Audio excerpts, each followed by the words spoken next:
Hey, hey, hey, hey. Happy Tuesday, everybody. Wow, it's a wild ride. This journey called life. Um, I've had quite quite an interesting couple of hours. I've been awake since just after 5 when I got up and came to have my cacao and do my meditation. And in the in the space where I was doing a little bit of journaling, like tuning in for my soul message for the day, and drinking my cacao, the the good old worthiness, self-worth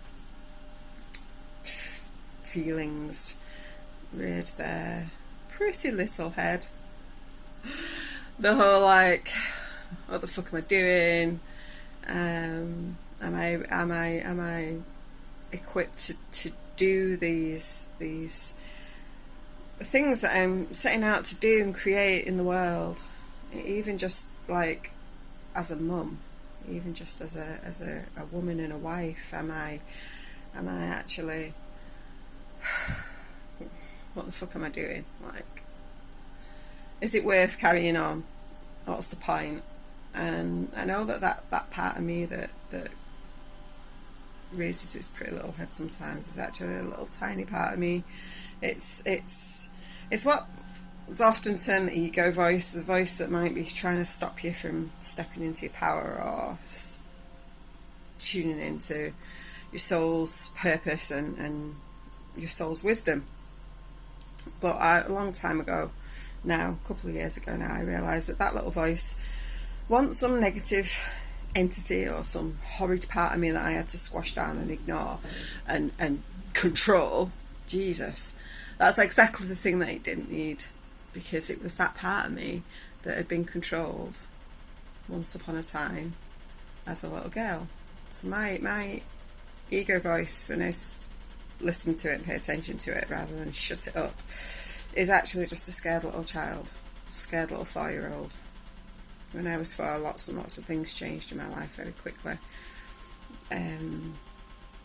My whole world was turned upside down to me now, looking back as a 4-year-old. And through the eyes of a mum as well. Wow. My world turned upside down. It was big changes for me at that point. And that unsettled my energy, my soul, which was quite bright until that point, even though it had been tried to be controlled a little bit. It was still quite shiny and bright, and that was the part of me that then was like, whoa, hold on, if you enjoy life too much, if you're happy too much, then hold on a minute, your world can turn upside down. And quite in an instant. I mean, to a 4-year-old little girl, everything changed in an instant.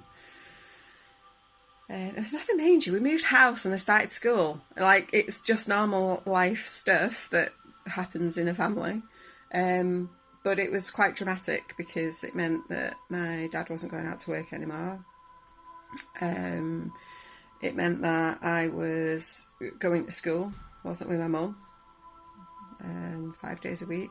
And I happily went to school. I went off with the head teacher.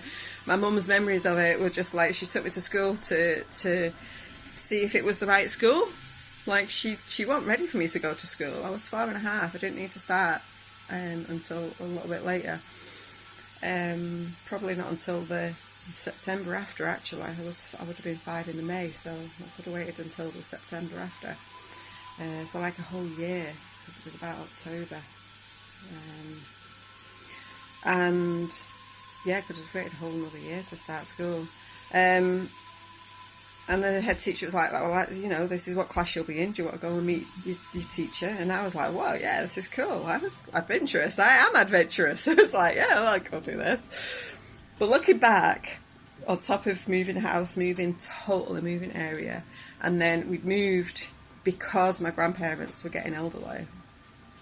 So my mum's attention, not only was I sent to school, attachment issues much, but my mum's attention then wasn't on me, it was on my grandparents and running backwards and forwards, looking after them and doing stuff for them. So it was a big, massive, massive change for me. So that's the part of me.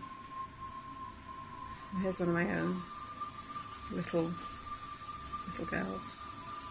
Yes, the other two are not little. Don't let the other two hear me call them little. I won't be long. So yeah, so that's the voice that comes in my head. A couple of years ago now, I realised that when that voice comes up in my head, it's 4-year-old little Davina. What the frick's going on in my life? And what she needs is not like criticising, pushing down, ignoring, shitting up. She actually needs to be held in that space. And so that's what I do. Sometimes she needs ice cream. Sometimes she needs to go to bed. Obviously not. Well, maybe at 5 a.m. I did need to go back to bed. But what I did was, I guess, pray. I guess I turned my attention to creative source energy, the consciousness, the divine consciousness that's within all of us. I just got a real clear message that that comes up for me to move past it, to move beyond it, to know, to bring in all of what I already know or what I've learned or I've experienced, to tap into that source energy and to bring it into my life in this present moment, to hold that little girl that's terrified within me, but also to shine that light outwards and to put in, it's hold on a minute, you are meant to do this, you are meant to be showing up in the world, go the fuck and show up.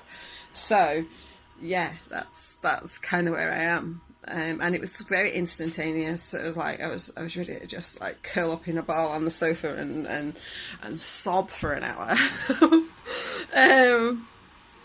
And various before I'd even meditated. And just wow, if you just repeat that story, nothing changes. And it's the saying, nothing changes if you don't change. And if you what is it, the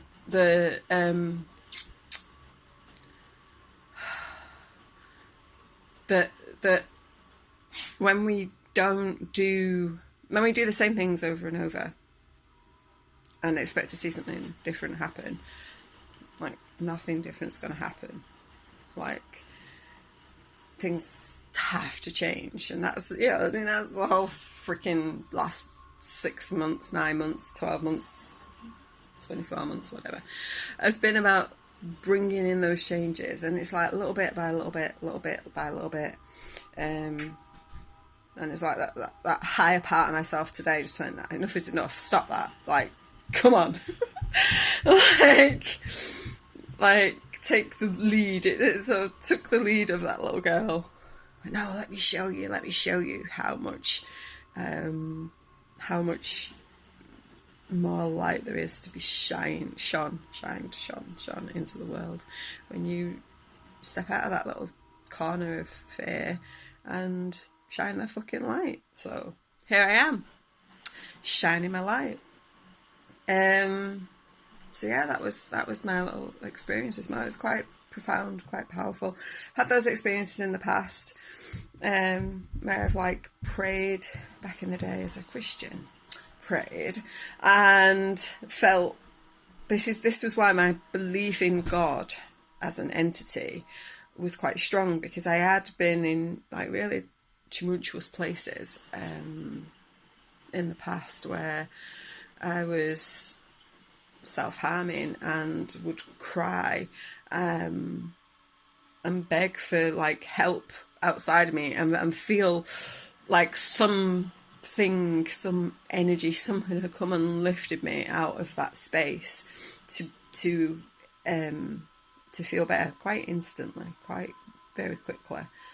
And it was that experience, without being quite so dramatic today, where I was whoa, hold on, yeah, that power's there within me, that power's there as part of me, but also it's more than the physical Davina right here. So yeah, let's take that through the day and see where that goes.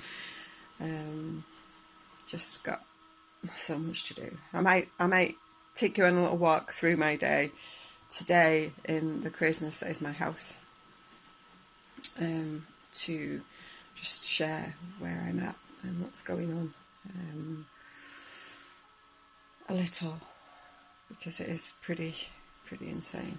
So yeah, I'm gonna go and I did achieve a fair bit of, like, I made what felt like a big dent in all the stuff that needs to be done. You see, I've got more stuff here too, on the floor, stuff that I brought down from my two younger girls' bedroom that was done with, sorted stuff out and sorted out that little tray, if you which is today's vlog. I just had a catastrophe with litter trays, and I got all of that all sorted out as well yesterday, as well as taking my girls to their esteemed creatives education facility, and collect them and shop and get a shopping delivery. Such is mum life. So yeah, here we are. There we go. Enjoy your Tuesday or whatever day you've come across this vlog. I thought, what the fuck is this woman? What's she talking about? Enjoy the playlist. Yeah. And I will drop in with some more dawning thoughts tomorrow. Have a beautiful day.